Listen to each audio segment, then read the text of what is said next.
Hello student, यहाँ पे देखिए क्वेश्चन है कि एक thermally insulated piece of metal है, इसको हीट किया गया under atmospheric pressure by an electric current so that it receives electric energy at constant power. ठीक है, कांस्टेंट पावर सप्लाई कर रहे हैं जिससे इसको एनर्जी मिल रहा है, करंट के थ्रू हम लोग पावर दे रहे हैं, हीट कर रहे हैं उसको मेटल पीस को। ठीक है, और ये इसका इंक्रीज इन टेम्परेचर करता है, लेकिन जो टेम्परेचर है वो कांस्टेंट नहीं है, ये टाइम का एक फंक्शन है जो इस इक्वेशन से हमें पता चल रहा है। ठीक है, अब यहाँ पर ए टी नॉट और कैपिटल टी नॉट ये कॉन्स्टेंट्स है। तुम्हें बताना है कि हीट कैपेसिटी क्या होगा मेटल का। ठीक है, heat capacity, specific heat capacity नहीं पूछा है, हीट कैपेसिटी। तो देखो फॉर्मूला यहाँ पर जो हम बता रहे हैं उसको ध्यान से देखिए। एक तो होता है पावर, तो होता है वर्क बाय टाइम, ये सबको पता है। और ये भी पता है कि जो एनर्जी हीट जो होता है वो होता है M C D T, delta T भी कह सकते हैं। तो एम मास है, सी स्पेसिफिक हीट कैपेसिटी है, और delta T change in temperature है।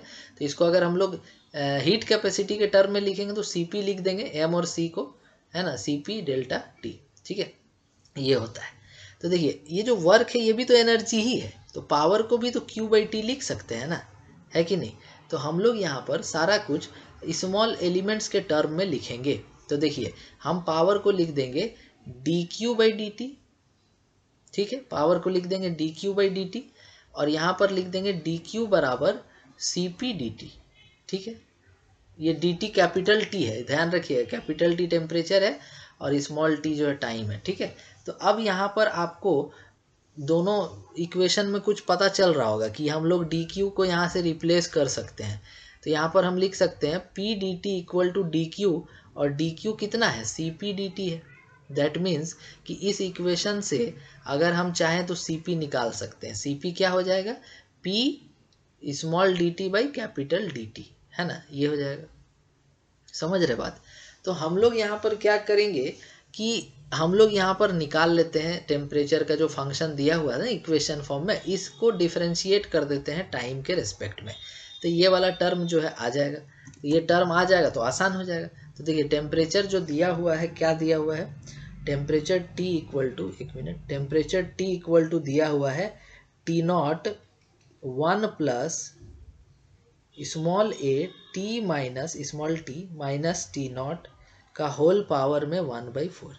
इसमें से हम D T by small D T करके निकाल लेते हैं, डिफ्रेंशिएट कर देते हैं। तो देखिए टी नॉट, इसका डिफ्रेंशिएशन जो होगा वो हो जाएगा 1/4 1 plus a T minus T not का power 1/4 minus 1 means minus 3/4 into, फिर से इसका डिफरेंशिएशन करेंगे, इसका जो कोफिशिएंट है वो हो जाएगा a इंटू टी का हो जाएगा 1 और टी नॉट का 0, मतलब यही रहेगा। ठीक है, तो ये आपका आ गया T not by 4 into A 1 plus a T minus T not का पावर में होल पावर में -3/4। तो देखिए यहाँ से आपको ये टर्म जो है कुछ दिख रहा है, अभी रेसिप्रोकल भी कर देंगे। तो चलिए अब हम इसको कर देते हैं रेसिप्रोकल।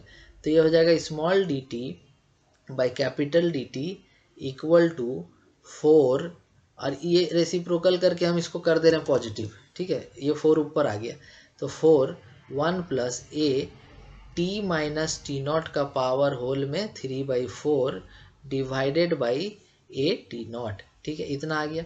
अब देखिए इसको थोड़ा सा और अरेंज करेंगे हम।